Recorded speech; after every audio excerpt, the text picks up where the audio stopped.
one of the biggest things I think to be like a really, really effective like person like within sports science is to have the ability to have like a coach's eye. So, you know, there's a lot of different subdisciplines in sports performance, sports psychology, strength conditioning, athletic training, sports science. But I think when we get in our silo and we think too much like one area, we kind of lose the touch with the kids. So one of the things that we want to always do is be able to have really good contact and connection with the people that we're talking to, student athletes, coaches, whatever it may be. So oftentimes we follow what's called a constraints-led approach, and that's what we're going to talk about today. And it comes from education. It comes from like teaching, skill development, and more importantly, just learning. So when we think about learners, it could be, you know, like in English or math or whatever, we're developing skills. We do not develop linearly. It's not just like, okay, day 1, day 2, day 3. It doesn't go like that. It's messy. It's all over the place. So us as coaches, us as people in sport, people in sports medicine, people in rehabilitation, if we keep that in mind and we follow a systems-based approach, and I'll talk about that in another day, it can help us just plot out the pathway, okay? So the first thing on the sheet that we want to really talk about is the idea of ecosystems. Think about like a pond. Okay, so you got like this pond, and we have, it can be, y'all ever been to Collier Lake? So there's like a little lake, it's essentially just like a big pond, and it's like 15 minutes from here. Check it out, it's really cool, trails around it. Okay, so we have a pond. What else is around a pond? Huh? Nice. What else? Ducks. Ducks?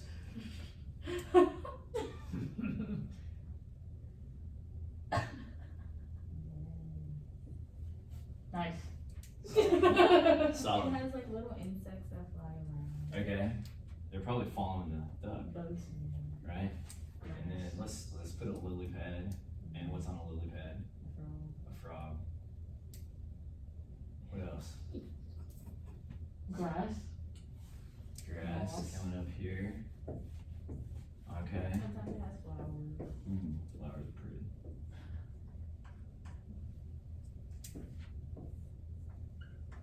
Got sunshine. Yes. What else? Rocks. Rocks, okay. Fish. Ooh, I was gonna say, I feel like that's the most obvious one, but none of us ever. let's make 2. We better make 2. Okay, so check it out. When we have an ecosystem, it doesn't matter what it is, there's a mix of inorganic things, like rocks, and organic things, right? Okay, so the fish lives in something that's inorganic, water, okay? The frog sits on another organic thing, both are organic, they're interacting with the inorganic thing, but there's a lot of interactions back and forth. Okay, so that is sport. That is essentially everything that we do within learning. So let's take a football field, for example. Okay, on the football field, we have the turf, the field, whatever it may be. We have lights, okay? We have wind. Maybe we have sunshine, okay? We have athletes. We have coaches. We have sports scientists. We have athletic trainers. We have everything. What we have is interactions. So when we think about sport and we think about development, more importantly, we want to think about these interactions because they're very, you know, two-way, if you will. It doesn't go like very linear. Like in this setting, I like to call it like 1 + 1 does not equal 2. Okay, so like in a linear system, if I put 1 fish in and I add another fish, I have 2 fish. But what if I add a fish and then shark eats this fish? Now I have 0, I add 1, I have 1. that make Yeah. sense? Mhm. What happens if some weird evolutionary things happen and one of them clones itself? Now I have 3 fish from 2. Does that make sense? Mhm. That's what happens in athlete development. So I don't want you to think about anything like very cleanly. I want you to think about like there's a lot of different things going on through all this. That's where on this sheet where I have the next bullet point, the 3 different constraints, that's our ecosystem within sport, okay? So follow me here. So we talked about the ecosystem, we talked about the pond, we put a bunch of animals up there, okay? So now we have our field, we have our athletes, we have all the different interacting people, but we don't wanna just think about, I don't wanna, as a sports scientist who's evaluating things, I don't wanna measure the athletic trainer, the coach, the athlete, anything like that, it's just too much. So we wanna make our ecosystem, like I have on your sheet there, essentially a triangle. We have the athlete, we have the task, and we have the environment.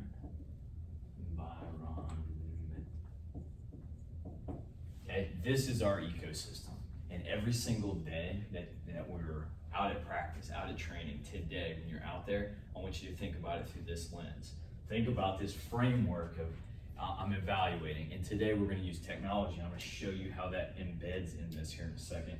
But when you're out there, you come to a practice, you go into a weight room, don't just kind of be casually watching, okay? We wanna be looking at one of 3 things: task, environment, or the environment, or the athlete or the environment. More importantly, like I talked about, how they engage with one another. Okay? Now, later on, we're gonna talk even more about how we can manipulate these. We won't really be designing training plans. A lot of times the coaches do that, right? But as a coach, remember, like learning is not pretty like that. I can't just continue to stack things and expect it to continue to grow, but I do need to adjust things for learning to happen. So basically, when I'm designing a training plan over the course of time, let's say 6 weeks, a summer, a semester, a career, I can change or alter these 3 things. So if I'm a coach, I can change the task. Let's take softball for an example, starting off. So let's say I'm working with a second baseman. The first task, maybe I'm just gonna roll the ball nice and soft on the dirt, okay? And it's straight up. They're gonna field it between their body right here. They're gonna come up and they're gonna throw it back to the coach. Next ball, it's right there, nice and easy. How do I change that task to change that drill? And backhand. Okay, so now I'm gonna roll it over here. I'm gonna force them to backhand. What else can I do to change that task? Make them throw it somewhere else. Okay, maybe the task is I'm gonna backhand and then I'm gonna throw it this way. See how we're changing that environment now? Or not the environment, but the ecosystem to influence this. So the first thing I can change is the task, okay? The next one, the athlete. How can I change the athlete? Let's take foul shooting. Okay, I come up here, I'm gonna shoot a shot, boom, boom, boom. I'm still working on foul shooting. How do I change the athlete to change that ecosystem of that drill? Their position, like Okay. their form type thing. Okay. So talk to me, how would that be? To change position or form? So like for example, if they're doing the same thing over and over and it's just not working, or it's inconsistent, like it'll work one time but not work the second time, you can like look at their form and look at what they're doing, like what they would do the first time that makes it happen and what they do the second time that where it doesn't happen, and then give them constructive criticism, like okay, now this is working and this is not, so change it to this so Yeah. it can work. Yeah, I can see that. So let's say I'm an athlete, what you're saying, I have this technique, boom, and it's just not working. So maybe I flip feet. Yeah. Widen. I change the athlete's setup or execution. Okay, I can see that. I like that a lot. Okay. How else can I influence the athlete?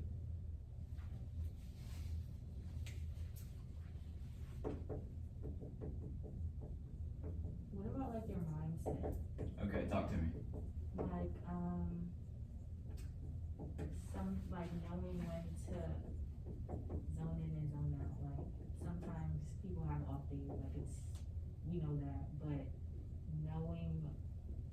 to kind of tune out what else is going on. Cause like during those times, like you have all the people like, oh, I'm missing, making a whole lot of noise, but you have to be able to zone in and stay in the right headspace so that you can do what you have to do. So teaching them some of the mental side Yeah. of things to be able to come in and out. Maybe there is time that I can like check out and listen to all the noise, but then when I'm about to shoot the foul shot, maybe that's when the dribbles occur. That's when I close off, and now all I'm thinking about is hit the bucket. Okay. What about within a single drill? I have a kid and he's just nailing every shot. Every shot, swish, swish. What about changing the athlete's readiness level? Hey, we hit 5 shots, you went 5 for 5, we're gonna run up the stadium. Back, now get back on the line. Now they're tired, they're stressed out, so you can tax them or change the readiness.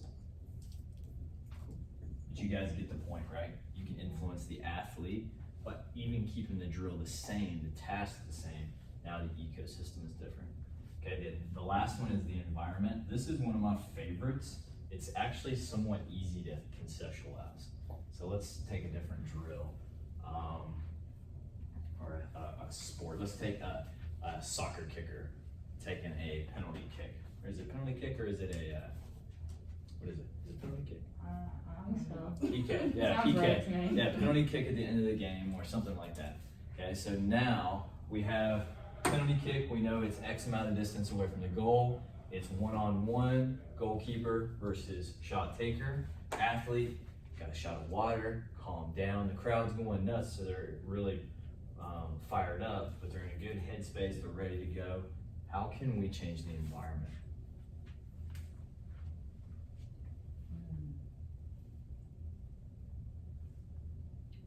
Well, you don't really have control over the weather, but having them practice when you know like the weather, like they can't always practice in like sunshine because on game day it's not guaranteed that it's going to be sunny.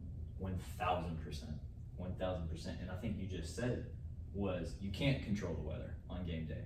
So you have to be able to prepare yourself in a lot of different areas. If I'm playing softball, I need to be able to handle 28 degrees and slight rain because that may happen, okay? So weather, changing the weather. What about just like, I'm getting ready for a football game and it's gonna rain Saturday, but there's no rain coming up. What if you just dunk the balls in water? So you simulated changing the weather to cause them to change the environment. Now they have to execute the task. What else? I think like you can't really control like where the other team sets up when you're like the whole penalty kick. I think like a line of people stands in front, so like being able to prepare for like everything that they might do. Yeah. So kind of like your opponent set up, your opponent scheme. Mm-hmm. I like that. Another big one could be field surface. So the field surface is significantly different if it's hardwood wood versus concrete with it, whether it's grass versus turf. A bunch of different types of turf. What about indoor outdoor? Yeah, that's tough. Lights, time of day.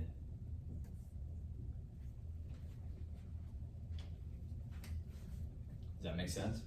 Yes. So, I mean, this is a field of study. Like this whole thing, this is one of my favorite fields of study. But this in itself, like nonlinear pedagogy, how athletes, and not just athletes, how children learn, like this is its own area of study. But we can take this now, we've talked about how to design drills, and we can actually take it over into sports science for what we do, and that's essentially evaluation. Now I want you guys, everything that we do, we have all this cool technology. We have GPS, we have NordBoard, we have force plates, we have grip strength, we have everything, vision board. All it is an evaluation. Now, today, once we go outside, we're gonna be running Catapult.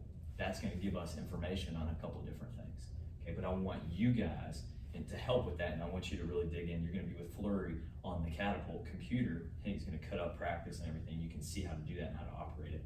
But what I want you guys to do is to view training through these 3 things. And then on the back of this sheet here in a second, I'm gonna show you how to do that. You're gonna write notes on the task. What happened? What did you see? How could it be adjusted? How could it be progressed up? Was it too hard for anybody? Was it too easy for anybody? Okay, you're gonna look at the athletes. How did they handle it? Did they look ready? Did they look ready mentally, physically, emotionally? Were they engaging? Was there anybody that stood out? And then finally, we're gonna look at the environment. There's a slight chance of showers today, but if it's sunny and we're good, we're going right outside. We'll be on turf for the most part. I think there may be one drill on grass, but the majority of the time is on our turf field.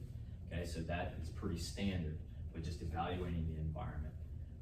There's construction going on. So was it really loud? Could we hear instructions? But I want us to break it into these three areas. Flip on the back of this sheet, and I actually gave you a sheet to use today, but actually just go to the second sheet that I gave you because this is the one we'll use today. This is what I fill out every single day, and flip to the side that has the little red bar. There you go. So every single day I go to a practice, doesn't matter what sport it is, I fill this out.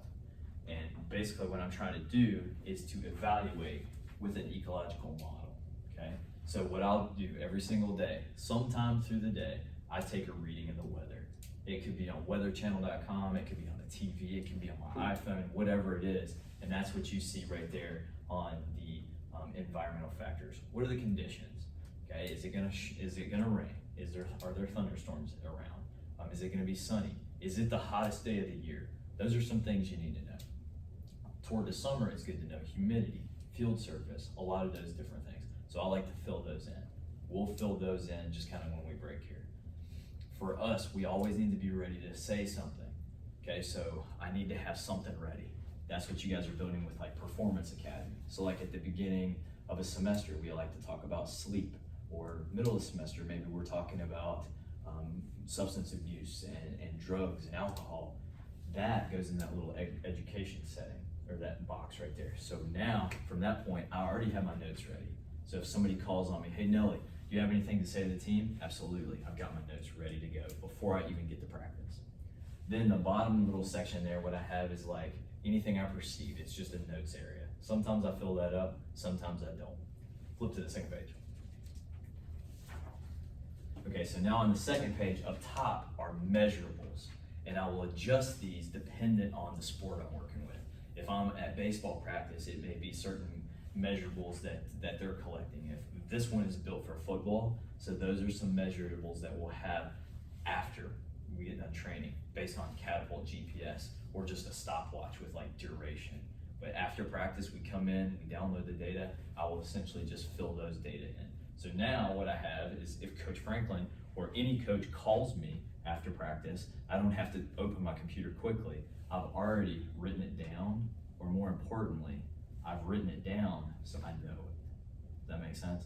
So it's just allowing me to break it down holistically. The next section is essentially this. I will take a few minutes after practice and I write a couple notes about the athletes. How did they look? You know, did they make any comments? Did they look like they had eaten before? Did they not? You know, those notes go in there. The task. Did I think, hey, this drill was too hard? We needed a little bit more time in between periods. Maybe we should put a water break here, whatever. I'll put that in task. And then finally, the environment, I write that down. So today, what I want you guys to do is to, you're gonna focus on GPS. Like that's your learning experience today outside of this. But every time we go outside, we wanna get one of these, and I want you guys to just fill it out. You can keep it on your binder. It's not like an assignment that I'm gonna check, but, and I'll show you all of mine. For years I've been doing this. And you can just take this to create your own. And I would also charge you, if there's something you wanna add to it, I'll give you the Excel file and you can just change it however you like. So we'll start doing that today. But the biggest takeaway I want you to get today is this ecosystem for athletes. When we're working with athletes, when we're training, whatever, you can break it down and change it, design it, or you can evaluate it with this. Any questions with that model? What wasn't important? So that right there, for me, and again, that's exactly the one that I use. A lot of times things will come up in the middle of the day. Hey, Nelly, can you talk to so-and-so? I write that in important. If coach asks me anything, it goes in important. So then at the end of practice, when I come in, I see important, and it just is a flag for me. You know, it doesn't have to be. I used to have the weather there in the education section was a little bit bigger, but it's just kind of evolved to that. So then, we're not gonna dig into this today, but what you would do, let's say you had a staff. We are a staff of 3 right here, and we're coaching different positions, or we're a sports science crew, and we're working like we are this afternoon. In a perfect world, what you would do is everyone would have their notes, just like you guys have, and then we'd come off the field, and then we would debrief, and we would say, Brianna, comments on task. Okay, and you'd say, you know, I thought this and this, and somebody would be like, I agree, or no, I don't think, you're out of line, no, whatever. And then we come to a consensus on what we thought. Shelly, what were your perceptions on the athlete or the environment, or did you see anything else? That debrief allows groups to come together to come up with a consensus. We're not gonna do that today just because it's later in the day, after training today, but that's what we would typically do throughout a year or after practice. That's kind of what we do. Sound okay? Mm-hmm. Any questions at all? I think so. Awesome. All right, well, we can erase this and we can go on back to the place. What we'll try to do too is, like, we kind of talked about the little different divisions that we have in the department. So with John, he's gonna spend a lot of time with you guys showing you all the different tech and the tools that we use. Adam, he's gonna talk to you guys a lot about operations. Anna, she may grab you and do some different things about how we organize data. What I'm gonna work on is just like the big picture, how everything meshes together. If there's certain things that you're very interested in too, we can go in those routes, but that's kind of how we're gonna shape how we talk about certain things. Cool. Sound good? Yep. Awesome. We're good to go.